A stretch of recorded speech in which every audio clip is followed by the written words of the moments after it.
Hello, universe. I know it's been a minute. I haven't been really doing nothing about my hair because for like the last month, you guys have been seeing that I've been wearing my hair in twists. Or maybe you haven't, but I've been wearing my hair in twists for about the last month or so.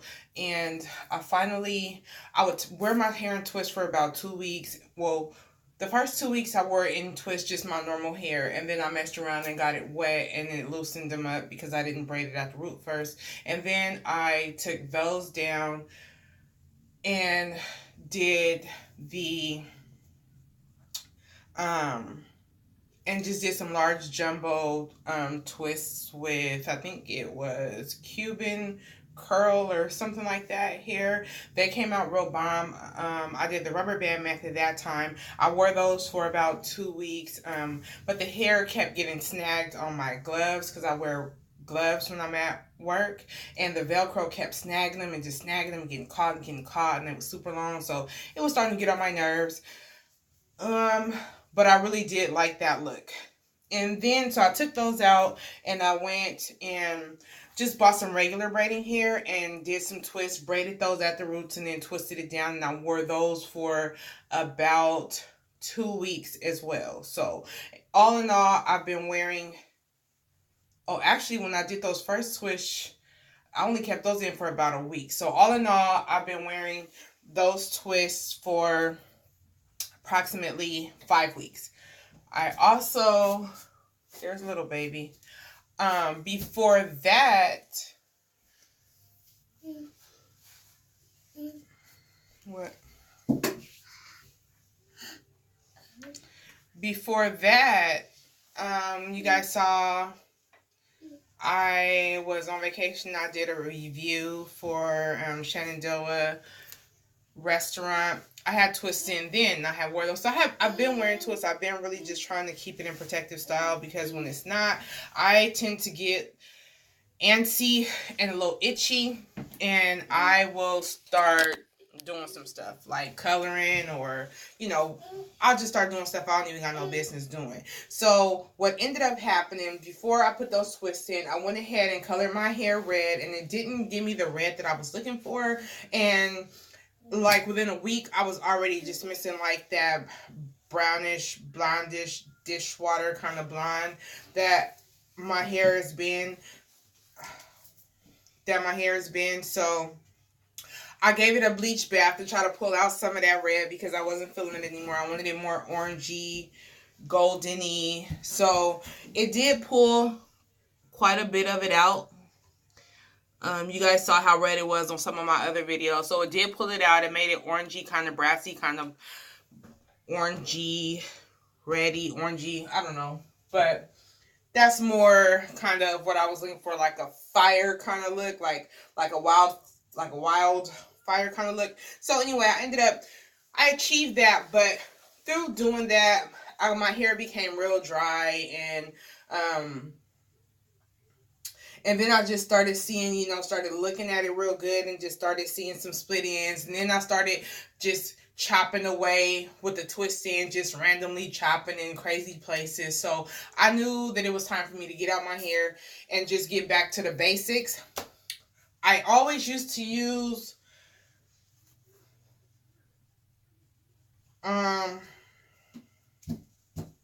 GPB glycolic something. It was a deep conditioner, and it was made by Aubrey Organics, I believe. I used to get it all the time from Sprouts, but then Sprouts stopped carrying it, so I ordered some off of eBay. I got a 3-pack, which was cool, but when I got it, it seemed like the formula had changed. It was the same, but it was way looser and way runnier. The one I used to get used to be very thick. I would put it on my hair. It would help detangle my hair. I would wear my hair back in a bun and put a bag over it and go to work. When I got that blend, stop, please.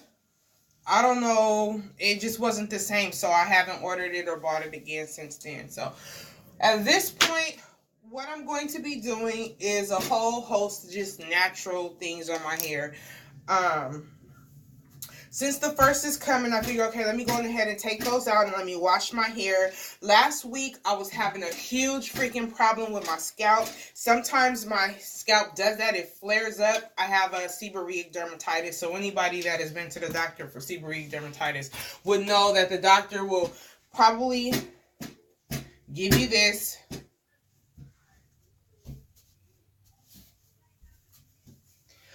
But anyone who has seborrheic dermatitis and has used this after scratching profusely would know that this is not what you want to use on your damn scalp, because you're going to need to jump in the entire shower with your clothes on just to try to rinse it out immediately, okay? Immediately. So I don't even touch this no more. Like, I can't, like, I cannot. I started repenting after that, because I was like, yo, if if hell is anything like that, even just a little bit like that, that definitely ain't nowhere I want to go. So, but I also do have the ketoconazole shampoo that they give you, and so I used that on my scalp. I just got it with my twisting, because I was like, I'm not going to wash my hair. No, I got up and started putting that on my dry scalp. Just ketoconazole, the shampoo all over it. I mean, it was itching, had me up going crazy at 2 o'clock in the morning. Scratching, it will make you scratch until you scratch a hole in your head. And then when you do get this big dandruff layer, it comes off in thick sheets, and you can literally see the holes.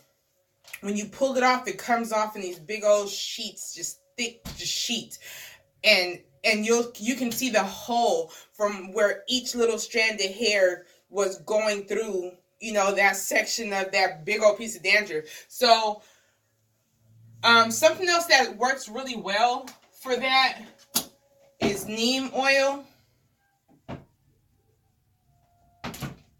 Focus.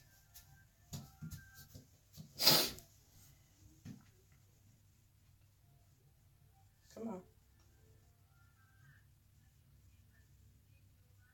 There we go. Come on. Are you serious? Or maybe I just don't know what I'm doing.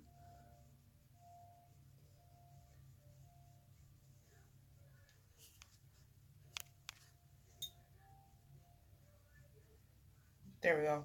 Neem oil. But it stank. Okay? It stinks.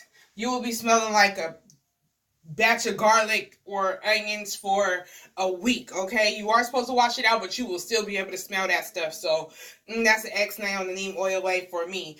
But maybe I will drop a couple. This is the oil. I'm using this Wild Grow bottle. It had about a little bit of Wild Grow left inside of it, which is one of my favorite oils. But I was kind of out of it, so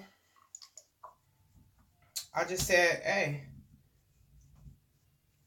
I just added like 2 drops of neem oil just for my scalp. And I'm going to shake that up real good. I'm going to tell you what I actually have inside of this bottle. But Wild Grow definitely is my absolute favorite oil of all time. I don't care. I've been using it for years. Nobody's been sponsoring me. I've been buying it with my money. When it was $8.99 and then it went up to $9.99. Some places try to capitalize and get a $10.99. I'm there for it. So I used that. I put that shampoo on my scalp, and then I went also and added some of this T-Cell. Now, I get this from the 99-cent gel. This ain't T-Cell. This is T-Plus gel. It's the same as T-Cell, which is salicylic acid kind of shampoo for your scalp, but it costs a lot more. So I get this at the 99-cent store, and I just put that on top of that ketoconazole shampoo, and I let it sit. And I let it sit on my scalp like that for days. Okay, for like 3 days, I didn't wash it out, and it started knocking that itch out within about 15 minutes. It started slowly knocking that itch down, knocking that itch down, knocking that itch down. So I'm always thankful for that. You always, if you do have scalp issues like that, you do want to go ahead and purchase yourself like a Head and Shoulders or a T-Cell or something like that. I get the Head and Shoulders for sensitive scalp. For sensitive scalp, actually, I probably get the knockoff brand for the 99-cent store too, but it do exactly the same. For sensitive scalp, and I will wash my hair if my hair is in braids or something like that. I will wash my scalp with that like once a week, or just, you know, because for some reason my hair is in braids, it just, ooh, you know, it just does the most. So let me check on little mommy. Zion, what are you doing? Give me this pen. Thank you. Got to watch her because she get in the mix, okay? So anyway, so since the first is coming, what I am going to be doing, I'm going to tell you right now what I'm about to be doing. I am going to be using rice water on my scalp, so I'm probably going to end up twisting my hair back up. I'm going to be using rice water on my scalp probably every day for 30 days, okay? Then I'm going to see how much growth I've gotten from that, how my hair feels, give you a review on that. Then for my second month, I'm going to be soaking some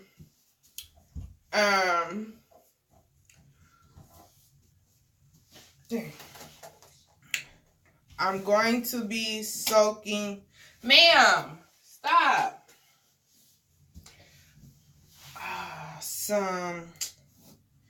No, what are they called? You when you soak them, they smell like maple syrup.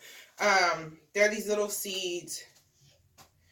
It'll come to me later, but I'm gonna be soaking that in some water, and I'm gonna be spraying that on my scalp for 30 days, and I'm gonna see what kind of results I get from that. I'm also going to be making a little face skin concoction. So I want to show you guys that process as well. It's going to be for, you know, fighting wrinkles and fine lines, tightening the skin, lightening any dark marks or any, you know, dark marks, hyperpigmentation. So I'm going to be doing that with, well, I don't even want to tell you what I'm going to do that with, but, oh, fenugreek seeds. So I'm going to be, so for my other spray for the second month, I'm going to be soaking fenugreek seeds and water, or I might soak fenugreek seeds in aloe vera juice. So that's probably what I will do. So anyway, let's get into this oil because I'm about to pre-poo my hair before I wash and shampoo my hair.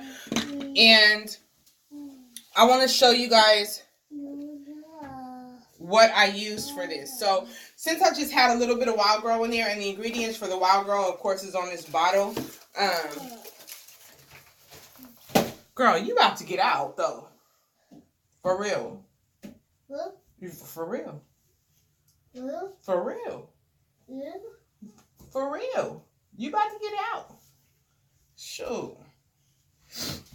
Just a little one. Say hi. Hi. Say hi. Hi. Hi. She coming for her cameo. She like Exodus now, so she comes through for her cameo now. So,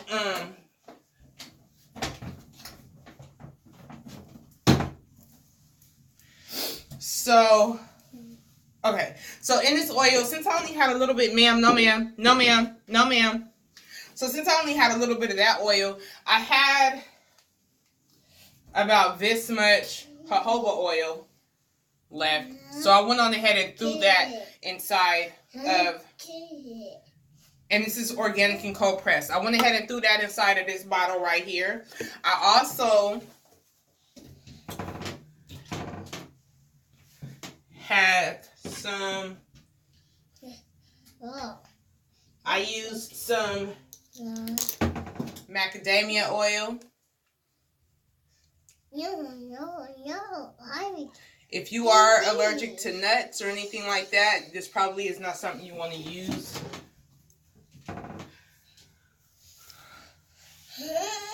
No, come on, brain. Move out the way.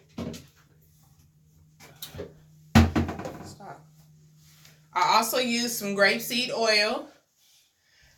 I used some mustard. What kid? Some mustard oil, some mustard seed oil. But I only used a capful of that mustard seed oil. And for the harmful effects of mustard seed is if you ingest and cook with it. Okay, so that doesn't go for hair. Still good for hair and skin and massages and things like that of that nature, where it's not toxic or anything like that. And then I use me some amla gold. Okay, so before I get, well, not even before I get started, but as I get started. Oh, and then you guys just saw me drop a few drops of neem oil inside of there.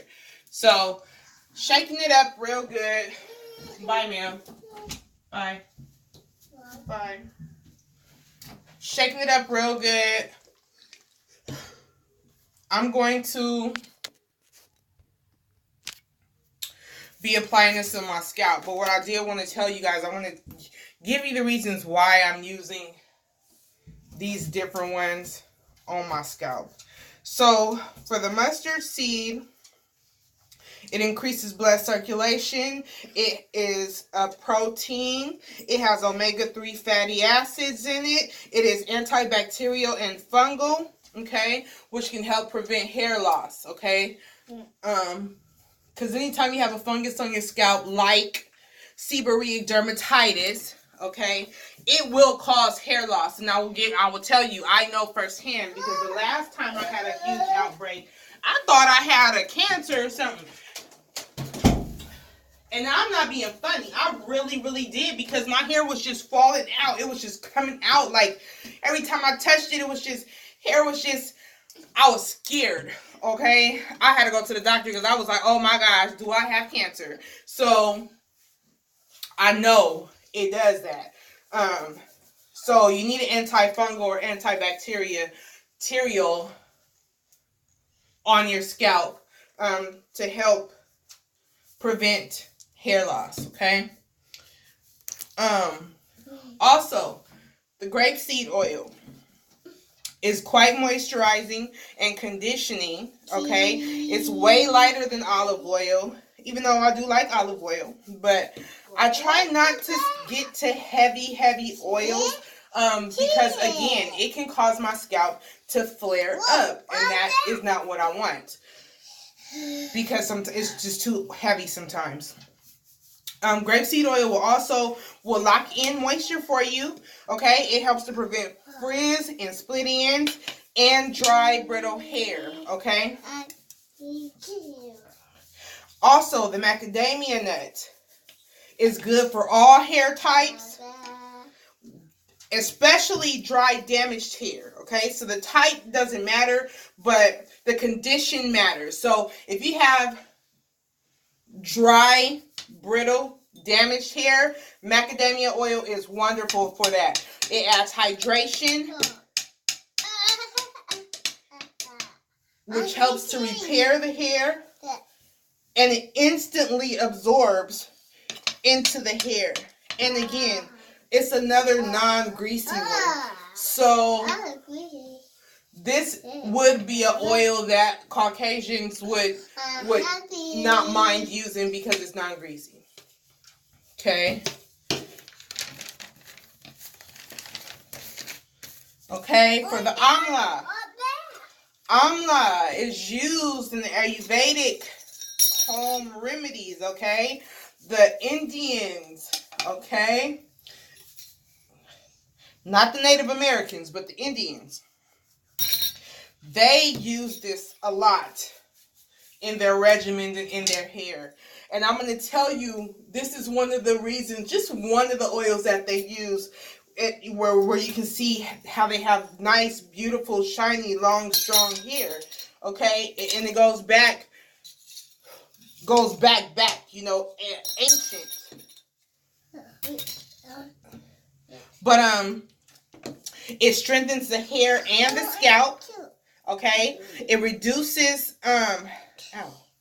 it reduces graying and premature pigmentation loss, okay, which leads to graying. And it's so funny because right before I went to do this, make my oil, I put my hand in my hair, a piece of hair came out. It was a long piece of hair, so it came out from the root, which was cool. But it was straight, it was gray, okay? It was gray, like with a little bit of orange, so I like had some runoff from some color that had got on there. But it was definitely, well, it wasn't even gray, it was white, Okay, and then at the very root up there I can see a little bit of black, but so that means it been grown, either grown out long gray like that, or it just slowly starts becoming gray or something. I don't know how that works. I'm gonna have to check it out and look and see. But also it also has wonderful fatty acids. Again, we're talking about amla, which is the gooseberry again. It has wonderful fatty acids, and it also is good for itchy scalp and dandruff, and it also prevents hair fall as well. So anything that's good for dandruff is going to be good in helping to prevent hair loss. Okay? Now you guys probably think I'm going way ham with this oil, but I just want to make sure I get every area of my scalp. I don't want any part of my scalp left out. And last but not least, the jojoba oil. So the jojoba oil moisturizes the follicle, which is what you need when you're doing the pre-poo. You want to use an oil that's going to moisturize the follicle so that when the hairs expand on the head, on the scalp, they don't snap and break. So jojoba oil is one of those oils that will help keep the hair from breaking up at the root. Okay, as it's expanding, once it gets wet from washing and shampooing and all that kind of stuff, it's one of those that will help prevent that. And there's a name for it. I just can't think of it right now.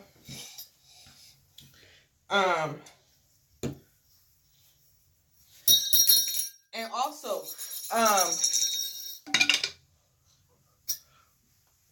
what I will say though is that jojoba oil does not penetrate the scalp. Does not penetrate the hair. So I'm not sure if you guys know that. It's not like coconut oil. Coconut oil does penetrate the hair. But jojoba oil will sit on top of the hair. However, jojoba oil really is not an oil. It's a wax ester. Okay? And it is the closest, or said to be the closest to human skin oil. Okay, so that's what makes it so good, especially when it's put on your scalp. Okay, so if you guys notice as I'm going through this, I'm kind of stretching it, running my hands down the length of my hair and kind of stretching it and pulling out just any rogue or random shed hairs. Okay. Especially because I really didn't even detangle. I didn't detangle actually. And that's one of the worst things that you want to do after you take your hair out of braids, is just go straight into freaking is to go straight into freaking washing your hair without detangling it. If you natural, you know that's the worst thing you can do. That's when you start getting them little dreadlocks. It start locking up because all those shed hairs is just wrapped around those individual sections where you have braids or individual braid, and it's just wrapping around it, creating like a little dreadlock effect. So I literally should be going through each one of these little things right here. Was one of two of my 2-strand twists. So I gotta come here and start at the bottom just to, because even when I was taking my twist down the last time, once I took the twist down, I didn't even take the twist down and detangle that section. All I did was I went right back. When I took the twist down and it seemed like it was just a whole twist, I went right back on top of it with fake hair. I just used the length of the strand of the fake hair and used that section that was my twist as the third piece, and just wrapped that fake hair around, braided it in, and then separated it and started twisting added these 2 sections to my synthetic hair and just started twisting it around. I didn't do no detangling, okay? So, dang, I hope you didn't get my top stuck down up in there. So, yeah.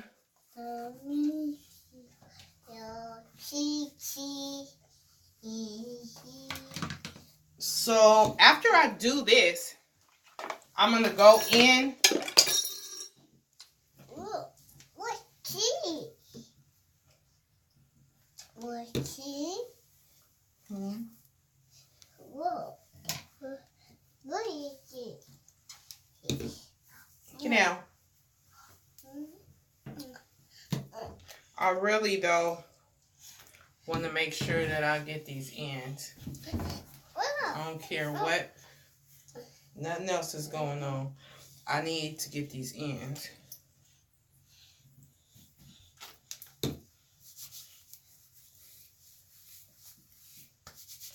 Because it's the oldest part of the hair, so you definitely want to make sure that it's getting some nourishment and some healing as well.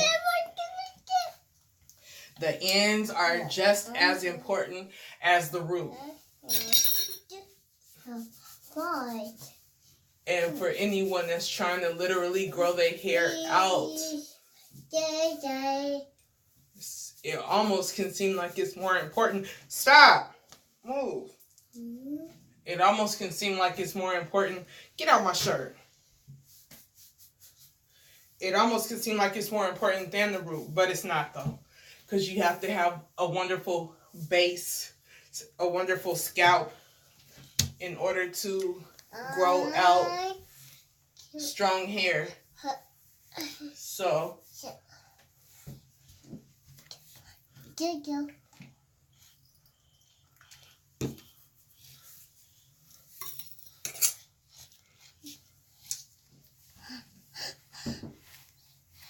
get out that sink. What is you doing?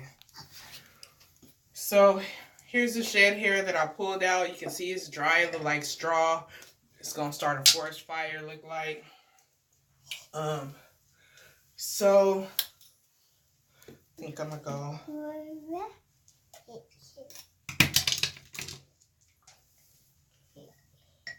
Right on top.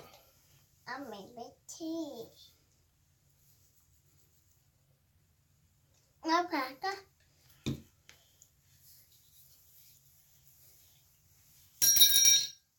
Okay. So, I think at this point, I'm pretty good. Now, I'm just going to take this, wrap it around loosely.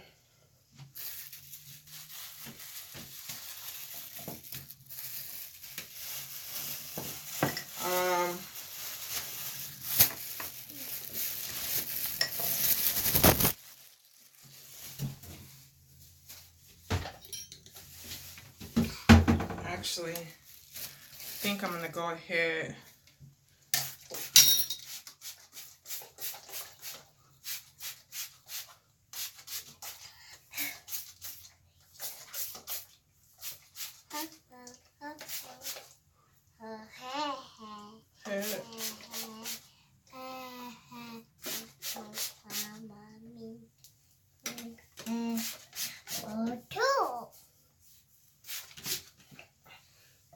So I'm just misting my hair right here. It smells. This water bottle smells like it must have had some apple cider vinegar in it or something, which I'm sure it probably did. But yeah, I'm just gonna go ahead and mist this with this oil on there, and then mist your scalp. Also, when you do this, this helps break up any dirt that you have on your scalp. And it also promotes hair growth because you are at this point stimulating your scalp and bringing blood flow to your scalp. And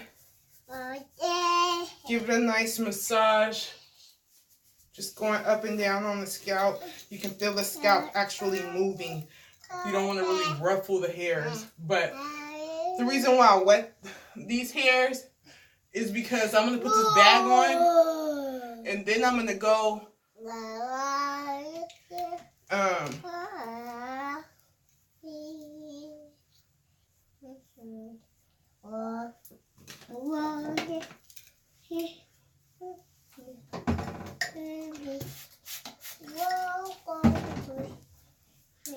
then I'm going to go get my bonnet dryer. And I'm going to sit under it. And so I wanted to create some steam inside of it. So that whatever oils are meant to penetrate the hair will get good penetration.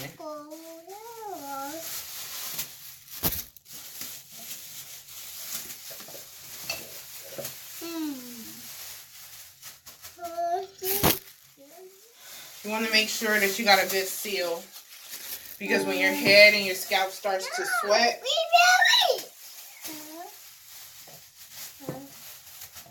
you don't want no kind of air letting that moisture out.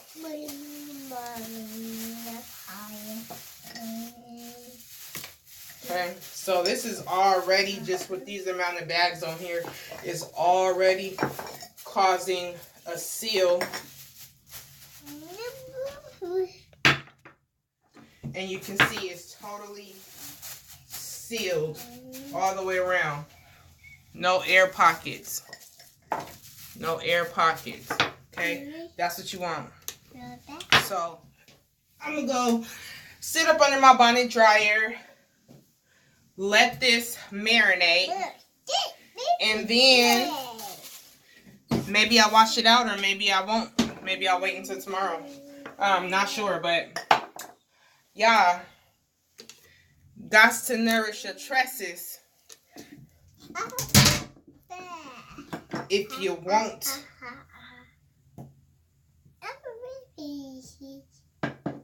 the blessings. Tricks. That was crazy. Anyway, I'm going, y'all. Bye.